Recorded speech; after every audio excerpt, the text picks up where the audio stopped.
Hey everybody, it's Kathy. Welcome to episode 11 of Mondays on the Mat, coming to you live from Down Under. So, welcome to this cool special edition. It's 12:30 p.m. here in Australia, which means that at home in California, it's 7:30 p.m. on Sunday night. So for those of you who are tuning in on your Sunday evening, thank you so much for joining me. I'm in the central coast of Australia, which is about an hour and a half north of Sydney, and I'm coming to you today from the Airbnb that we've been staying at for the last couple of days. Um, and I came outside today so that hopefully you can hear some of the birds. There's also a dog barking in the background, but there are some birds and whatnot singing out here that we don't have in California, so you might hear them in the background as well. So today's episode, two topics. First of all is what I've been up to, just so that you know what's going on. And then I'm going to talk a little bit about breathing your way through stress and anxiety. So this morning we went to this thing called a zip line roller coaster. Oh no, my connection is weak. If I lose you, I will restart it. I'll run inside and restart it, you guys, okay? But it looks like so far we're okay. So a zip line roller coaster, a regular zip line is just, straight on down through the trees.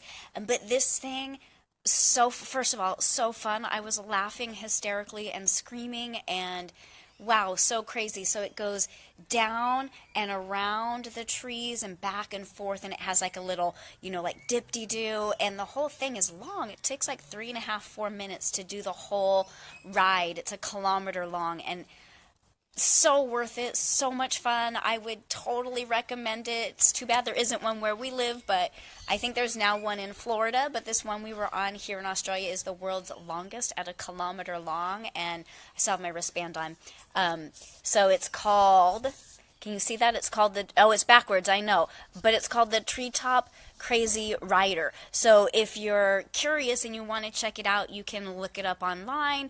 There's also some people have posted GoPro videos on YouTube of it. So if you want to check it out, it's called, just so you remember, it's called Treetop Crazy Rider, and like just ridiculously fun. So go check that out, and if you're ever here, so worth it. Or if you are in Australia, definitely go find that and do it.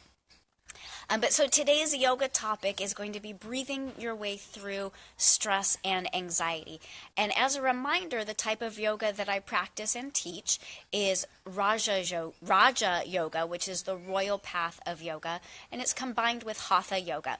So in Raja Yoga, there are what we would call 8 limbs, or 8 pieces to the yoga pie that creates the whole yoga practice. The first limb is called the yamas, which is the way that you interact out with the world. Then we have the niyamas, which is the way you interact internally with yourself. Asana, which are the yoga poses that most of us are real familiar with when we think of yoga. Pranayama, which is the breathing, and that's the piece of yoga we're going to talk about today.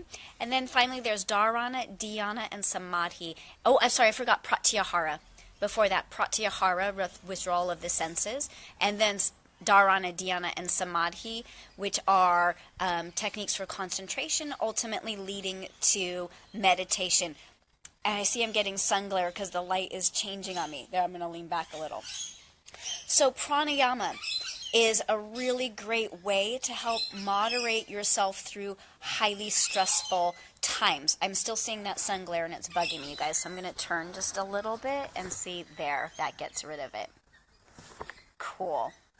So let me start by telling you a story.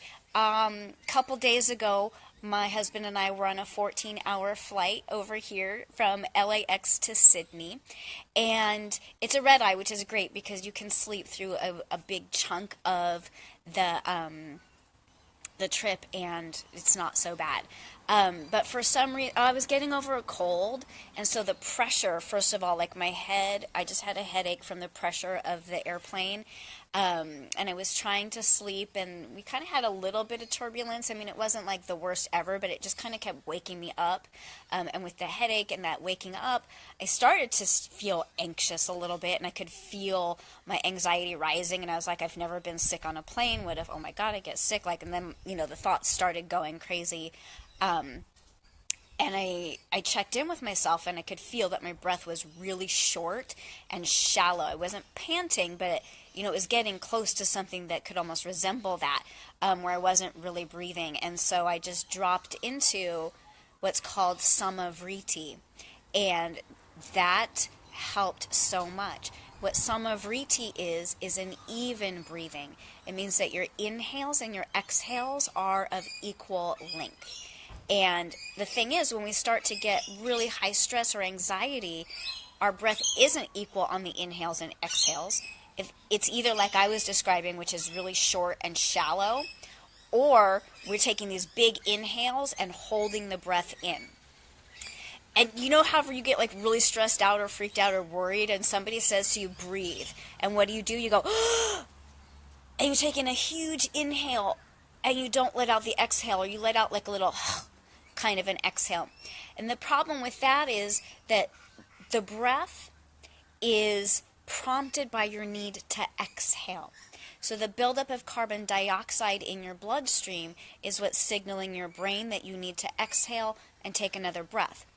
And so when we're not breathing rightly, which is generally that shallow or breath holding type of breathing, our carbon dioxide level is building in the blood. And if you look at all of the symptoms of high levels of carbon dioxide in the blood and the symptoms of high stress and anxiety, they're the same. And so it's really interesting that when we're not breathing rightly, we're feeling more and more of the stress and anxiety. So simply by moving into samavriti, the even breathing, we can start to naturally bring our anxiety down. So an example of samavriti would be something like inhale, 2, 3, 4, exhale, 2, 3, 4. Close your eyes. Try this with me right now. Inhale, 2, 3, 4. Exhale, 2, 3, 4. Inhale, 2, 3, 4. Exhale, 2, 3, 4. And see if you can continue this samavriti as I finish up today's video. So what happened on the airplane when I slid into samavriti is that first of all it took a few rounds of breath, and that's really normal. Sometimes you're trying to get them even, but the exhale won't last as long as the inhale quite yet. But you just keep trying and being patient and allowing them to be uneven as you move towards it. So I moved towards samavriti, and I finally got there, and I could feel that I was actually like breathing more expansively into my chest and into my belly. And as that happened, then this tight thing that I had going on where I was getting anxious and freaked out, kind of like my shoulders relaxed and I softened my muscles. And the next thing you knew, I had fallen back asleep, and I slept for a nice chunk of time. And didn't get sick on the plane. So, score.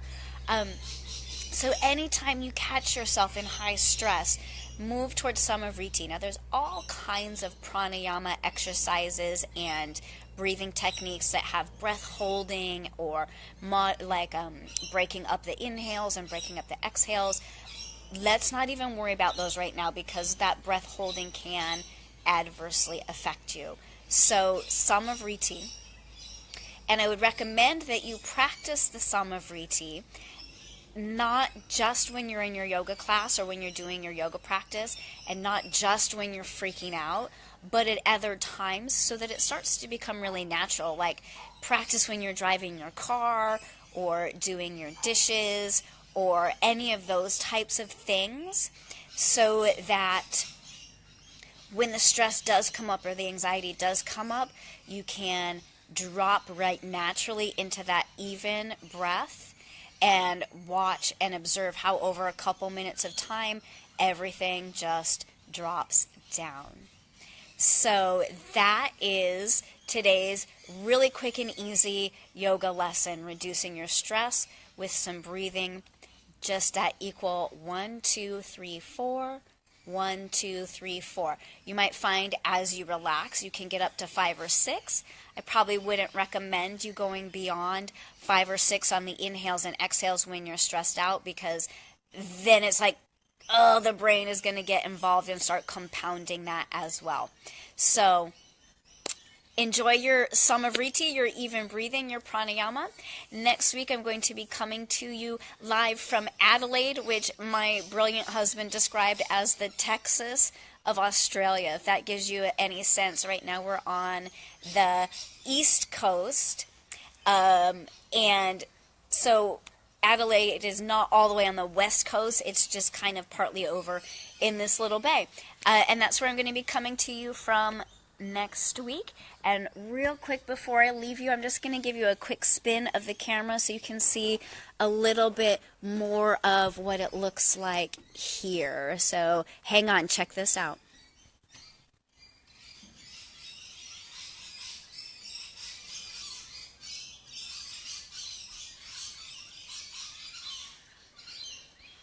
Yeah, and those are some happy birds back there right now. Thanks for tuning in today, everybody. Happy Monday in Australia. Happy Sunday night over there in California. I appreciate you tuning in. I look forward to seeing you live next week. If you have questions or anything you want answered while I'm here, please shoot them to me in a comment on this video or over on my Facebook page, and I will definitely get back with you. Hey, Lisa's story, I totally did come up on your feed. I'm so glad that you tuned in right now, sister. I totally got distracted by that. Love you, girl, and I can't wait to connect with you when I'm back home, because I want to happy birthday you when I get back home. So anyway, thanks everybody for tuning in. I'm going to see you live next week from Adelaide. Shoot your questions and comments over to me, and I will see you then. Thanks so much. Namaste.